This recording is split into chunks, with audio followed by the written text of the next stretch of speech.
Second contact, Monday, February 3, 1975, 10:10 p.m. Semjase says you astonished me after my first try, because your receptivity for my thoughts was much greater than we had calculated.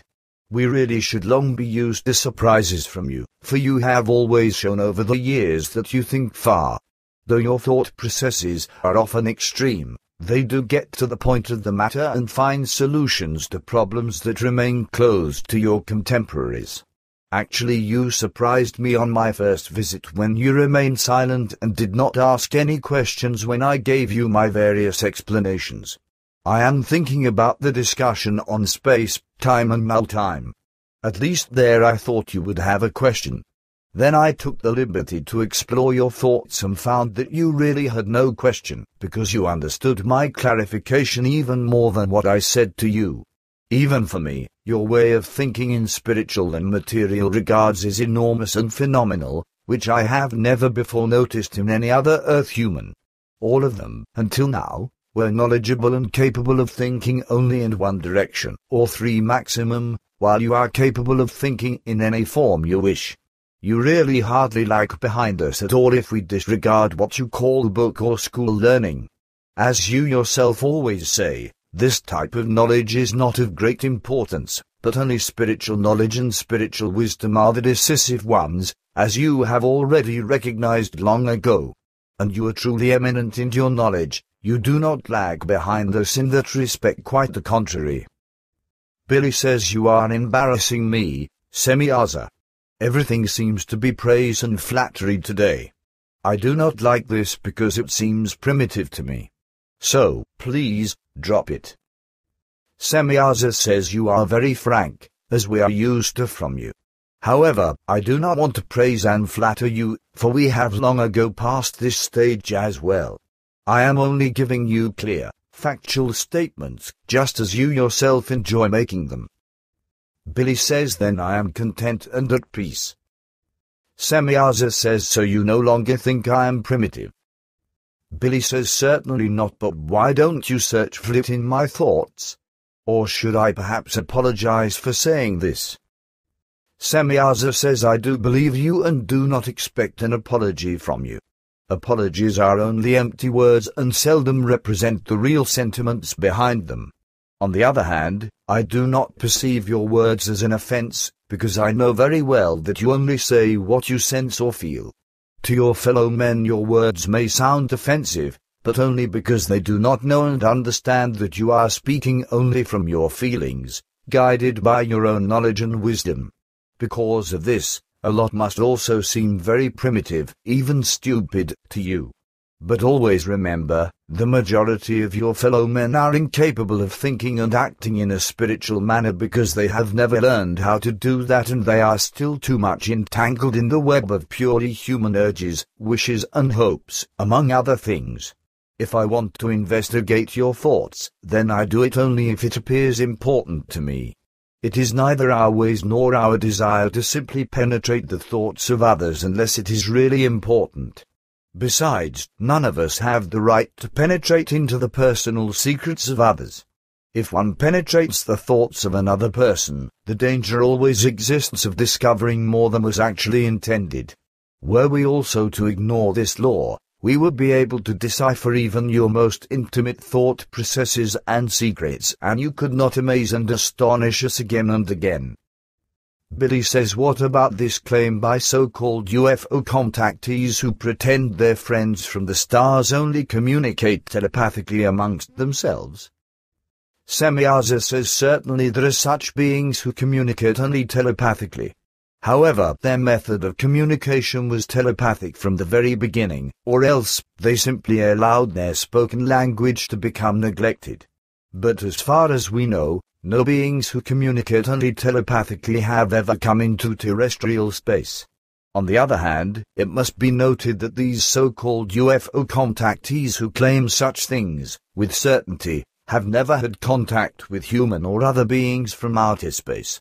They are simply frauds and charlatans. Billy says I have been thinking over the notion that most of these so-called UFO contactees are only frauds and charlatans. On what fact do you base your statement? Semjase says on pure facts that may be proven any time all of those would-be contactees are implying that we are on a mission for God and the Christian religion, a malicious lie without a trace of truth. Billy says what about the other contactees? Semjase says although many frauds exist, there are many who really have had, and continue to have, contact with us. But a great many of those have never had more than just visual contact with us. Contactees, therefore, who have only seen our beamships from a distance and were often able to take pictures as well.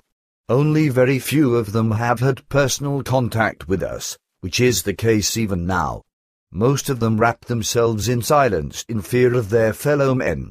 Frequently, beings from alien races have also come to your Earth and carried out their expeditions here.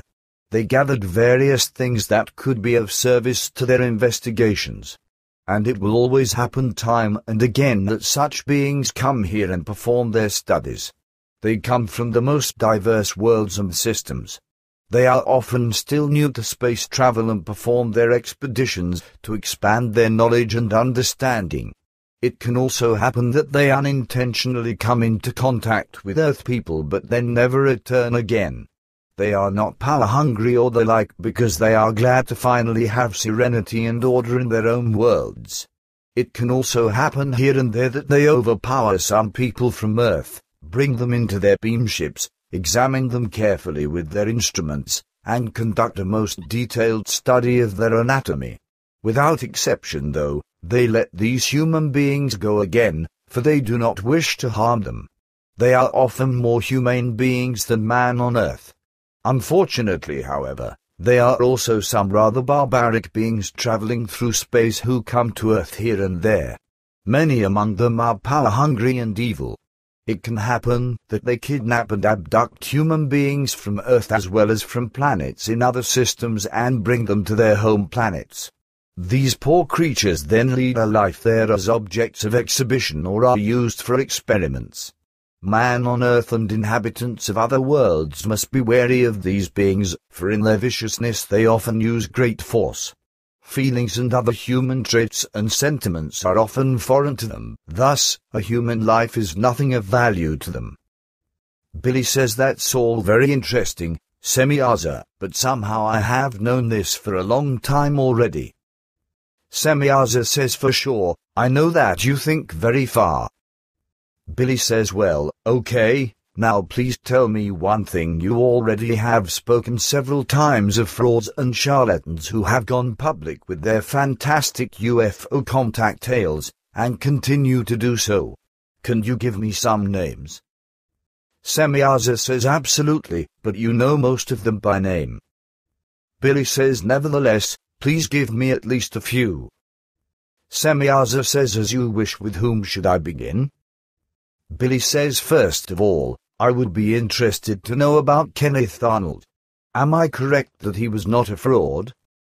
Semjase says certainly, this man was no fraud, for he really had seen our beamships. Many other pilots have encountered our beamships or alien ones as well. The greatest fraud, however, was the man who called himself Carl Meier. And on the same level was the man who became world famous by the name of George Adamski. His so-called colleagues or friends belong in the same category also. This means those around him who pretended having had contact with us. Other names are lesser known, but are of a certain importance because they are frauds: Hiroshi Sakamoto, Gerald Baker, R.O. Schmidt, C.A. Anderson, Angelachi, and many, many more. Billy says thank you, that's already enough. Are they really all frauds? Semjase says absolutely, and you know that as well as I do. Billy says you're right, but how can one prove that they are frauds? Semjase says we could prove it, but you should not attempt this because man on Earth is very difficult to convince of the truth. His consciousness-related intelligence is too limited for that. One day, he must discover the truth by himself, and only then he will accept it as knowledge. At present, those individuals who are the least agreeable to recognize and disseminate the truth will be those who had allowed themselves to be deceived by frauds and charlatans for decades, and who had sacrificed millions for the dissemination of the deceitful stories and books. Their world would collapse, for they would have to acknowledge having been deceived and lose face in front of everyone. Billy says that makes sense, but how should I deal with it? They will not believe me when I reveal the truth. Semjase says do not be concerned, because you belong to a circle of human beings who think and will help you. I will give you the names of those who are important to you, but keep them to yourself and never reveal them in public. 7 names and addresses were then given. Billy says, are these names sufficient? Semjase says they are, and now my time is up for today. I have to leave you now and will transmit my thoughts to you later, as it is already becoming a habit, so you can write them down. The end.